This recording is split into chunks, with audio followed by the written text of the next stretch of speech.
Olá, aluno! Olá, aluna do Enem! Meu nome é Angélica, sou professora de História e na aula de hoje o nosso tema é Conflitos Mundiais, a primeira parte. Nós vamos ter aí uma segunda parte, tá? Mas na aula de hoje nós vamos focar em qual tema? Nós vamos resolver questões no formato Enem relacionadas à Primeira Guerra Mundial que ocorreu entre 1914 e 1918. Isso é muito importante porque o nosso tema, o tema da nossa aula, conflitos mundiais, né, a primeira parte, dentre esses conflitos mundiais que nós vamos inaugurar aí para poder falar um pouquinho deles e resolver questões nesse formato, no formato do Enem acerca dessas informações, nós vamos começar na aula de hoje falando da Primeira Guerra Mundial, né? Então nós vamos resolver aí questões que tratam desse conflito aí mundial. Antes de nós entrarmos nas questões, na resolução das questões, aí eu trago primeiro uma questão do Enem de 2009.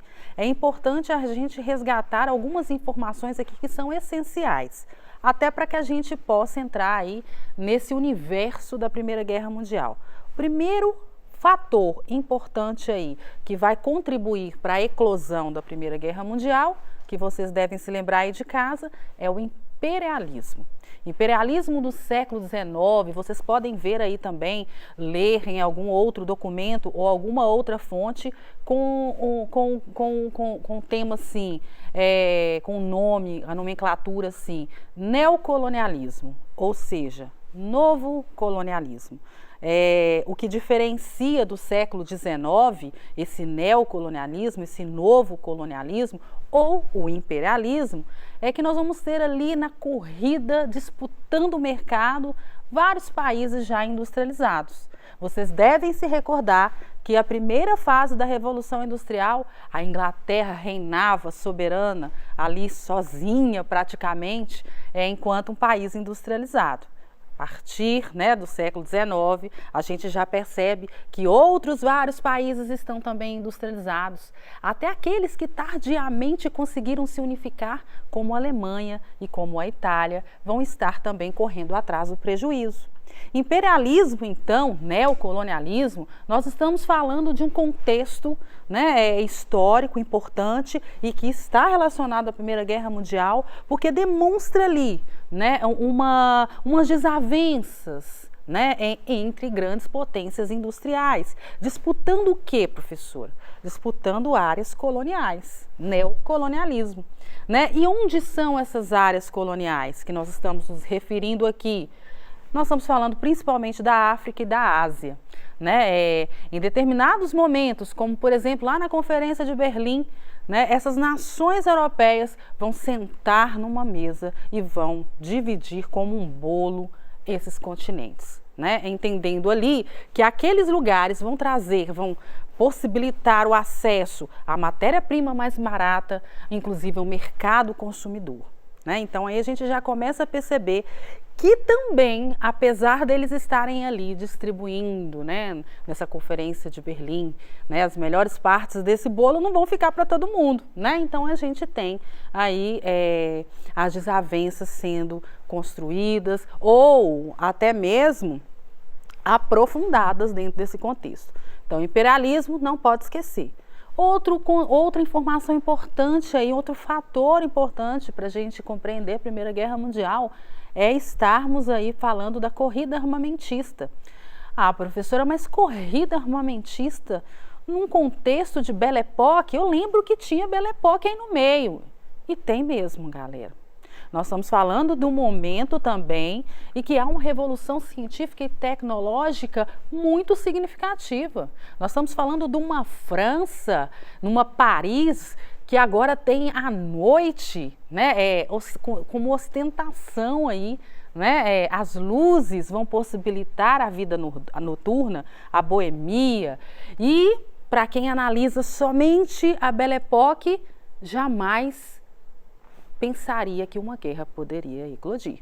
Mas ali, por trás dos bastidores, nós estamos vendo, podemos perceber que essas nações industriais, principalmente aquelas que estavam mais insatisfeitas ou aquelas que temiam perder a hegemonia, como por exemplo a Inglaterra, a França, a Alemanha, estão ali por trás, investindo em indústrias bélicas. Sabiam que em algum momento essa guerra poderia eclodir, né? E o terceiro ponto importante para a gente já entrar nas questões, nós não podemos deixar de citar a Primeira Guerra Mundial, os nacionalismos. Esse nacionalismo ali, o que tem isso a ver, professora, com a Primeira Guerra Mundial? Inclusive, o estopim dessa guerra, né, a gota d'água para ela eclodir e ela explodir, vai estar relacionada diretamente a uma questão nacionalista. Os nacionalismos aí eu indico a vocês aí dar uma aprofundada um pouco mais no pan-germanismo, no pan-eslavismo, na intenção da Grande Sérvia e até mesmo o revanchismo francês, né, uma rusga entre a França e a Alemanha, desde o contexto da unificação da Alemanha, quando a França perde territórios para ela. Então, o nacionalismo, ele prevê o quê? O que eles defendiam? Ele fomentava o quê? Uma expansão territorial. Em que sentido isso, galera? Numa tentativa ali de justificando a expansão territorial a partir de uma intenção de unir povos que professavam ali, que comungavam de uma mesma cultura.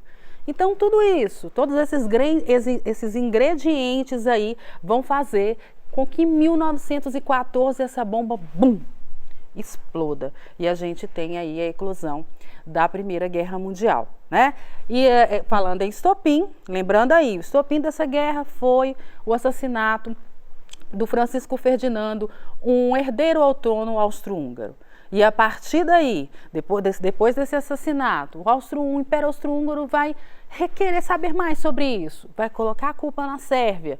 E a partir daí, entra a Rússia, entra a Alemanha. E saibam vocês que em uma semana esse conflito já tinha alcançado proporções mundiais. Vamos lá então? Essa questão do Enem 2009 vai trazer para a gente justamente pensar nesses antecedentes aí, nesses fatores que vão levar justamente à eclosão da guerra.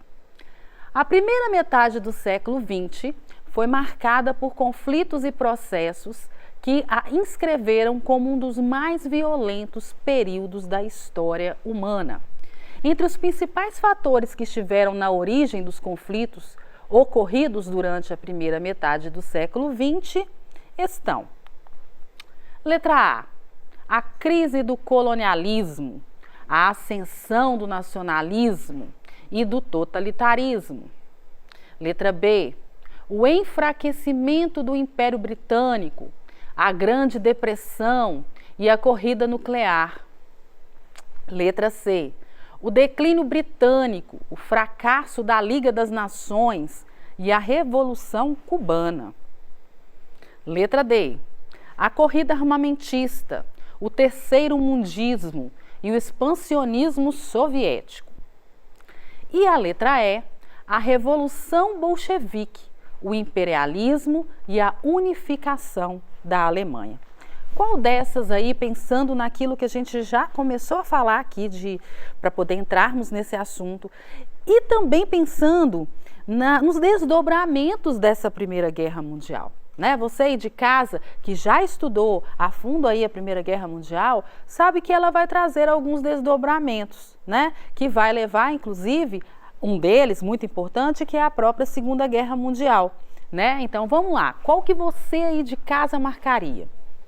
E a resposta correta é a letra A.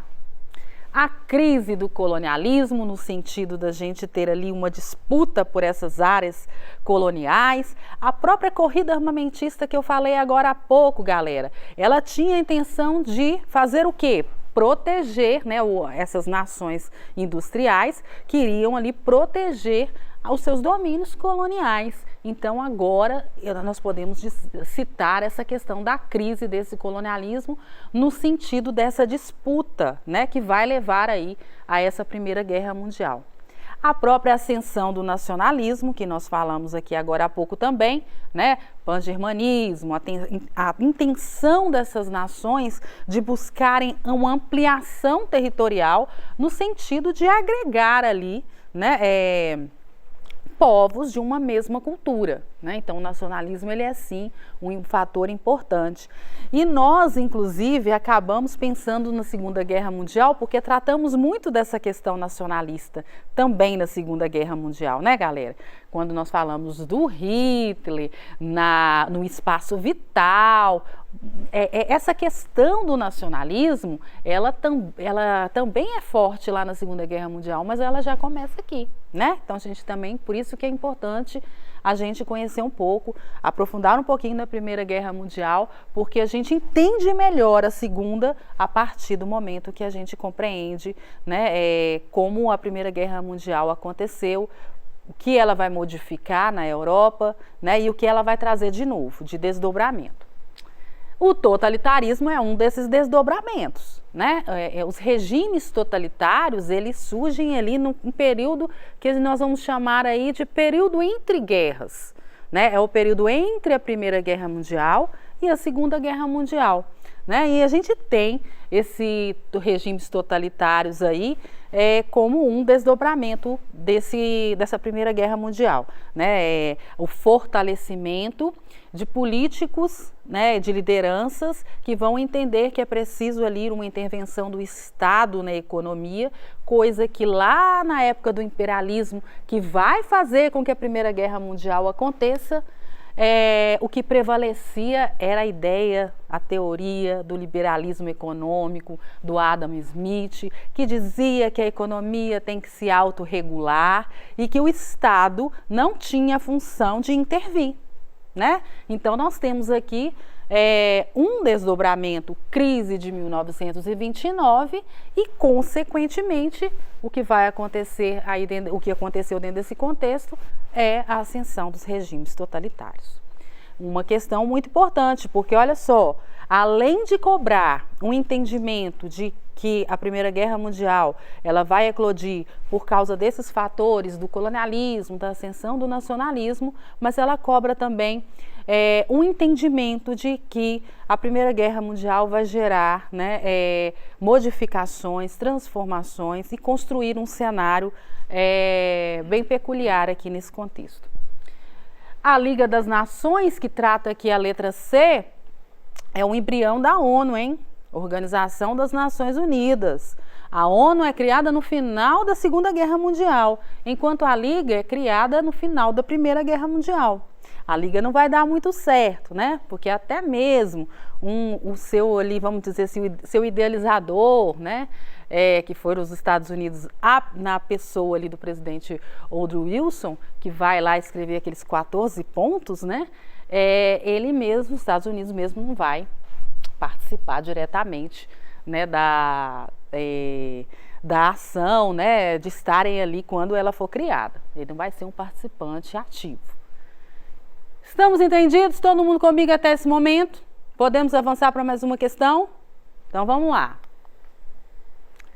Uma questão do Enem de 2014. 3 décadas, de 1884 a 1914, separam o século XIX, que terminou com a corrida dos países europeus para a África e com o surgimento dos movimentos de unificação nacional na Europa do século XX, que começou com a Primeira Guerra Mundial. É o período do imperialismo, da quietude estagnante na Europa e dos acontecimentos empolgantes na Ásia e na África. Então aqui apresenta todo esse contexto que nós já tratamos aqui. O processo histórico citado contribuiu para a eclosão da Primeira Guerra Mundial, para a eclosão da Primeira Grande Guerra, na medida em que, letra A, difundiu as teorias socialistas, B, acirrou as disputas territoriais, C, superou as crises econômicas, D, multiplicou os conflitos religiosos, letra E, conteve os sentimentos xenófobos. Qual você aí de casa então marcaria? E a resposta correta, tchararam, letra B, acirrou as disputas territoriais. Nós vimos aqui que o imperialismo ele vai ser, assim, em grande proporção, um dos incentivadores, né, uns motivadores dessa disputa territorial aí. Estamos entendidos? Todo mundo comigo? Não podemos falar em difundir as teorias socialistas, galera, que está na letra A. Apesar de que em 1917 nós temos a saída, né, da Rússia da Primeira Guerra Mundial, justamente porque estava vivendo a sua Revolução Russa. Mas nós não podemos afirmar que esse processo é que vai levar, de maneira nenhuma, totalmente descontextualizado, falar que as teorias socialistas vão ser responsáveis ali pela eclosão da Primeira Grande Guerra. Estamos entendidos? Todo mundo comigo? Vamos lá então. Segundo o historiador Eric Hobsbawm, esse é um historiador muito importante, muitas citações dele nas avaliações do Enem, então vale a pena procurar maiores informações sobre ele, sobre alguns textos importantes dos livros que ele escreveu. Segundo o historiador Eric Hobsbawm, a discussão sobre a gênese da Primeira Guerra Mundial tem sido ininterrupta desde agosto de 1914. A questão permaneceu viva porque o problema das origens das guerras mundiais, infelizmente, tem se recusado a desaparecer desde 1914. De fato, em nenhum outro ponto, a vinculação entre as preocupações passadas e presentes é mais evidente que na história da Era dos Impérios. Inclusive, é título de um dos livros dele, A Era dos Impérios. Assinale a alternativa que apresenta as causas da Primeira Guerra Mundial. A. O imperialismo, o rompimento do equilíbrio europeu, o nacionalismo, a política das alianças, as questões balcânicas, o incidente em Sarajevo. Letra B. A ascensão militar dos Estados Unidos, o fascismo, o desemprego, a partilha da África, o neocolonialismo e o desmembramento da Tchecoslováquia. Letra C. O Anschluss, a política de apaziguamento, a crise da Etiópia, a formação do Eixo, a Conferência de Versalhes. Letra D. O fim dos impérios otomano e austro-húngaro, a formação da Tríplice Entente, o Plano Scherfling, o assassinato do arquiduque Ferdinando. Letra E, a crise do Marrocos, o pan-eslavismo russo, a ascensão de Lênin, a partilha da África e da Ásia e o surgimento da Liga das Nações. Qual dessas afirmativas aí a gente está trazendo uma questão que é assim, que busca bastante o detalhe dessa guerra, né? Então é importante que vocês, né, se apropriem dos detalhes também. Aliás, uma dica é que vocês também busquem aí as informações relacionadas ao Brasil, né? E o Brasil, como que ele esteve, né? Como que ele participou? Ele participou dessa Primeira Guerra Mundial? Vale a pesquisa aí, hein, galera? E a resposta correta é a letra A, né? Falamos do imperialismo, o rompimento desse equilíbrio europeu, né? O nacionalismo, como nós falamos, a política das alianças, né? A formação ali das alianças vai ser, inclusive, um contexto anterior à eclosão da guerra. As questões balcânicas que envolvem esse nacionalismo, inclusive, é claro que não só o nacionalismo, mas interesses econômicos. O incidente de Sarajevo, que está se referindo aqui, galera, ao assassinato do arquiduque Francisco Ferdinando, né, herdeiro ao trono do Império Austro-Húngaro. Estamos entendidos? Todo mundo comigo? Deixo aqui para vocês mais umas questões para vocês se divertirem e buscarem as respostas e também se prepararem para essa avaliação do Enem, que está quase chegando. Um grande abraço e até a próxima aula.